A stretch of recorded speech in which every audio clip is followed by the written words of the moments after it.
really nice win against a very good team. How happy were you to see some of those good qualities that you had mentioned in Toronto, how well the team played, follow them here back home? Yeah, I think it was kind of like a remake of some of the things we did and some of the games we played up there. Played very aggressively, had great at-bats.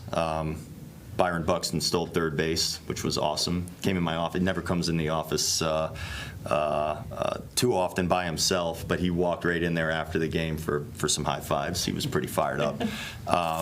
But no, we ran the bases great again, and we put a ton of pressure on them. And we had good at-bats against Nestor, who we've seen for a long time, and he's tough. And loved a lot of what we did, and Zebby had it going really good on the mound too. So really from all sides, we played a great game. Yeah, what did you see in Zebby to be able to go put together one of his longer outings of the season against that kind of a lineup? Yeah, great stuff. No walks. I mean, that's kind of what we're talking about. It was no walks, right? Was it? No walks. I think it was no walks. Yeah. I mean, he had really all of his stuff working. He threw some good cutters, used that pitch to get ahead and to get off the barrel a little bit. The slider was good. He located some heaters up well. He threw a ton of strikes. He just looked very sharp all the way around. You give Vandenberg a pretty challenging assignment, especially to finish that off there. What did you see from him finish that off? Because it was a big ask. Yeah, it was, and he's been pitching well. So that's kind of the beginnings of the thought of sending him out there. It lined up pretty well to start the inning, obviously, facing left, right, left to start the inning. Diaz was inserted into the game as well.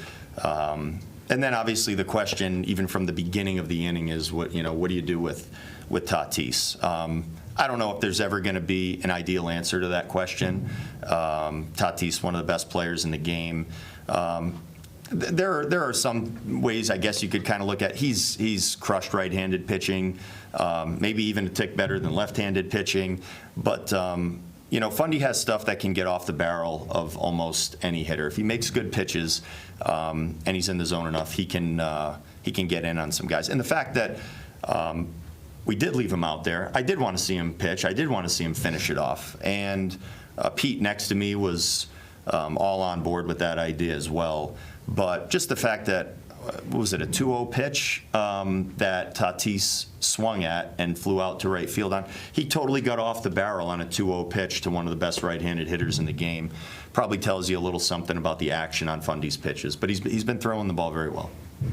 Encouraging to see the guys at the bottom of the order, Cody and Trevor, left-on-left matchups, and came through. Those were great. I mean, they had really good at-bats.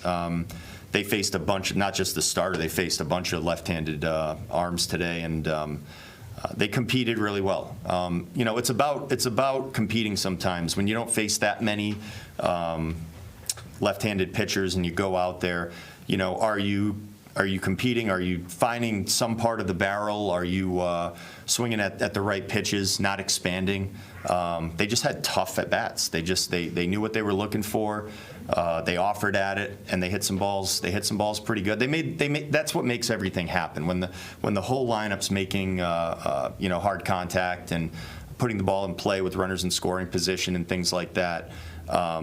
That's where it's at. I mean, if you're on the other side and you're throwing Nestor and you got 3 lefties in their pen, and then they see our lineup, they're probably thinking, well, our lefties are going to have to get these lefties out. And today they didn't. Our lefties did a really good job offensively.